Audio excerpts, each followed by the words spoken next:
Video 2. So in this we will see what are the phases of counseling.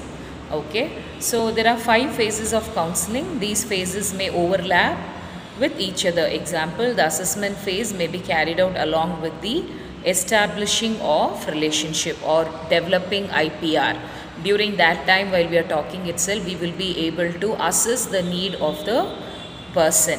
Okay, so first one is establishing relationship, second one is assessment, third phase is setting goals, fourth one is intervention, fifth one is termination and follow up. These are almost the phases like IPR what we have studied already. Okay, so first step, establishing relationship. So basic foundation stone for carrying out the counseling process. So very important, even as a nurse it is also very important that we always introduce ourselves to the person, right, to the patient, and then we will be asking the patient to introduce themselves. So there is a self disclosure that is done, so get to know each other so that the patient will be comfortable working with you and you will be comfortable knowing the needs of the patient. So as you build rapport, we will be able to understand. So here's likewise the client is asked to establish a relationship with the counselor. So what exactly happens is there is self-disclosure, that is they get to know each other. There is a trust, comfort, love, sympathy, understanding and respect. So when they start talking each other, introducing, what they are doing, why they have come here, like that, step by step when they start, and you should also show interest in the conversation that the client is talking. So automatically it leads to the development of trust and the person will feel comfortable. There's a kind of compassion, which is love, sympathy, understanding and respect. For this we should have appropriate introduction, adequate social skill. So you should not shy off when the person is talking. You should be able to look at the person, maintain eye to eye contact, nod your head, give a smile whenever necessary. So that will give confidence to the person that you are listening and they will open up to you. Okay, so these are the skills that is required, physical and mental comfort, and we have to be very attentive listener.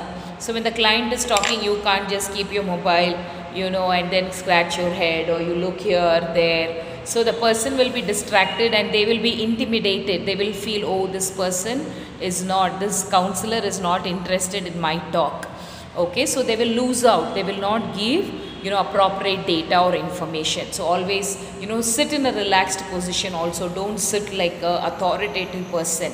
You can just lean on the table, and you can make the other person feel comfortable. Ask them politely, talk about yourself, then ask about them.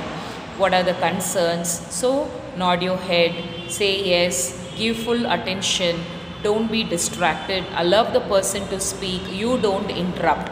So these are the things that the counselor has to do it while establishing the relationship. No interruption, as I told you, allow the person to speak. It includes verbal communication, allow the person to speak. Requirement of sessions, so everything will be decided based upon the communication. We will also get to know, okay, it includes verbal, but we should also see for cues, non-verbal communication. How is the facial expression? Is the person pretending? We can make out, is the person serious? So looking out for facial expression is very, very important. Then acceptance of the counselee, make sure that you accept the person and decide on how many sessions of counseling will be required. So all this you should decide when we are developing or establishing relationship or building IPR. Next you have assessment. So their problem, goals, views, etc. has to be assessed. Ask for their problem and we should be able to set the goals. Okay, so in that if you see, you have immediate where both counselors are responsible for setting goals. Setting goals, which are immediate, means where both will sit together and they will set goals. So these are your problems.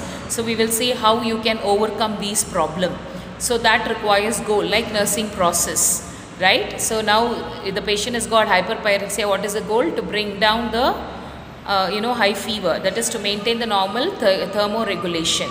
So that is the goal. So here Again, we have to set up the goal where both counselee and the counselor will sit and decide. Okay, inference, drawing. Okay, so skills, or these skills are required: inference, drawing, differentiation, realistic thinking, integration of views, flexible in nature. So you should be able to draw an inference. What is he speaking? Okay, so the person is actually having this problem: inference, drawing, differentiation. Try to differentiate and see. We cannot, place everybody in a same boat. Each person will have different, same problem, but handling will be different. So they are different. Your thinking should be realistic, something which is practical. Your goal setting should be achievable. Don't make unrealistic, goals. Integration, integration again, coordinate with the counselee as a counselor, and then flexible. If you are saying certain goals, okay, now a person is coming and telling, I am failing my exam every time. I have to clear my exam. So please help me. So it is a problem. So you are counseling now. So you have spoke with the person nicely, and then now you are planning the goal, and you are telling till night 1 a.m. Early morning 1 a.m. you should study, and then again you have to sleep, okay, and then 5 a.m. to 9 a.m. you have to study. Then okay, you are going to school. So once you come back 5 a.m. to 10 p.m. you should sit and study. The goal is not realistic. The child, the person also requires some recreation, some relaxation, good sleep. Okay, so we cannot be very, unrealistic goal, as well as we should be flexible. You are saying the person, okay, you try to do this, it will help you, it will solve your problem. But the counselor is saying, no, I don't think I'll be able to do this. Can you give me another alternative for this? So what should be the counselor do? What should the counselor do? He should give them good advice and be flexible in nature, ready to change according to the need of the counselor. Then you have interventions. After assessment, we set the goals and interventions. So it depends upon the approach used by the counselor. So the counselor, it is up to counselor like which method or technique is using, how to achieve the goal, setting up the alternatives. Use of alternatives are practiced in response. So you make sure that it is implemented. Ask the person, give a call, are you able to follow it? Are you finding it difficult? If he says, yes, I'm having struggle, then see what are the alternatives. Give him ideas for the alternative methods and see the person is able to do it, put it into action. Whatever you have planned, the person is able to put it into action. And the last one is termination and follow-up. So termination is the end one. So termination and follow-up both are important for a counseling session. Okay, so termination, end should happen of every counseling session. Okay, and then you should call them for follow-up. They can call you or they can come and visit you and see how well they are doing. What was the result of them following, these steps of interventions? Was it useful, or still the person has the problem? You have given him lot more, plethora of ideas, but still if the person is not able to, understand, okay, then you are there for the person to give him the, good alternative. So check with them. It happens only with the feedback. Okay, so planning of follow-up appointments should be done. So we have to do a follow-up appointments, and then process of counseling varies with situation to situation. So example I gave you is, where a person is actually having difficulty in passing the exam. It can be any exam. It can be a school student, or it can be a master's student, or it can be a bachelor student. But situations vary. Now a husband can come and tell that he is having a difficult family life. He is not able to live, have a peaceful, happy life with the wife. So now they have to discuss, why it is happening. Call the wife also, sit together and find out what are the problem. So if the problem is, from both sides they have to take adjustment steps to solve the problem. So counseling should be ready to counsel any kind of issues that is with the people, and people would approach with different kind of issues. Okay, so it varies. Situations vary, problems varies. According, a counselor should be able to counsel them. Okay, so with this I will end. So today, in this video too, we have seen what are the process of counseling. So there are 5.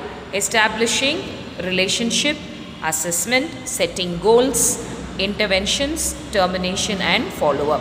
So totally in 2 videos we have seen what are the definition, meaning of counseling, guidance, what are the principles of counseling and guidance, and then we have seen what are the goals or the aims of counseling and guidance, and in this video too we have seen what are the counseling process. Okay, so daily we will see 2 videos. I think by next week we will complete the unit. I hope you are writing all your assignments. Take care, write your assignments, be healthy, eat properly, sleep properly and study well.